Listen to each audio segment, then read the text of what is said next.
وہ جو اسلامی معاشرے کے اوپر سب سے زیادہ تنقید کرتے ہیں، یعنی جدیدیت تنقید کرتی ہے، ماڈرنزم تنقید کرتا ہے، اس کے اندر سو کالڈ مسلمان بھی آ جاتے ہیں، آپ کو نان پریکٹسنگ مسلمان کہتے ہیں، ان کے اندر وہ غیر مسلم بھی آ جاتے ہیں، چاہے وہ غیر مسلم ہوں چاہے مسلمان ہوں، اصل میں جو جدیدیت کے دائرے میں پھنسے ہیں، ماڈرنزم کے دائرے میں پھنسے ہیں، وہ اسلام کے اوپر، اسلام کے معاشرتی نظام کے اوپر اعتراضات کرتے ہیں۔ وجہ کیا ہے کہ 4 اصول ہیں، 4 اصولوں کی بنیاد پر وہ اسلام کے اوپر اعتراضات کرتے ہیں۔ ان کا سب سے پہلا اصول ہے آزادی، دوسرا اصول ہے مساوات، تیسرا اصول ہے رواداری، اور چوتھا اصول ہے ترقی۔ 4 اصول ہیں ماڈرنزم کے۔ جب یہ چاروں اصول، جب ان کے اپنے چاروں اصول میں معاشرہ رکاوٹ بنتا ہے، اسلامی معاشرہ، اور اسلامی معاشرے کے بنیادی اصول جو ہے وہ رکاوٹ بنتے ہیں، لہٰذا وہ ان کو نہ صرف ختم کرتے ہیں، ان کو تحلیل کر دیتے ہیں اور ان کا مقابلہ کرتے ہیں،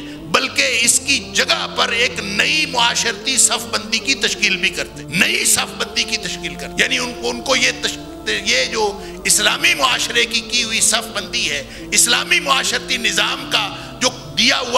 دی ہوئی جو تفصیلات ہیں، وہ تو ان کو منظور نہیں، لہٰذا وہ جب اسلامی معاشرہ ان کو منظور نہیں ہے تو اسلامی معاشرے کی صف بندی کو اگر تبدیل کر دیں تو کیا خیال ہے انسان پھر اکیلا رہے، فرد اکیلا رہے؟ فرد تو معاشرتی فطرت لے کے آیا ہے، اس کو اسلام والی معاشرتی صف بندی قبول نہیں ہے، اس کو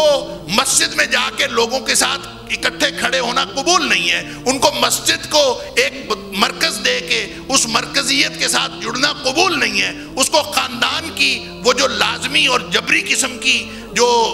لازمی قسم کے رشتے ہیں، ماں باپ کا رشتہ ہے، بہن بھائیوں کا رشتہ ہے، بیٹے بیٹی کا رشتہ ہے، ان رشتوں کے ساتھ جڑ کے رہنا ان کو قبول نہیں ہے، اس کو سماجی روایتیں قبول نہیں ہیں۔ جب وہ قبول نہیں ہے تو کیا خیال ہے کہ اب وہ معاشرے کو توڑ پھوڑ کر کے یا معاشرے کے اوپر اعتراض کر کے وہ اکیلا رہے گا؟ اکیلا پھر بھی نہیں رہتا، وہ ایک نئی صف بندی کی تشکیل کرتا۔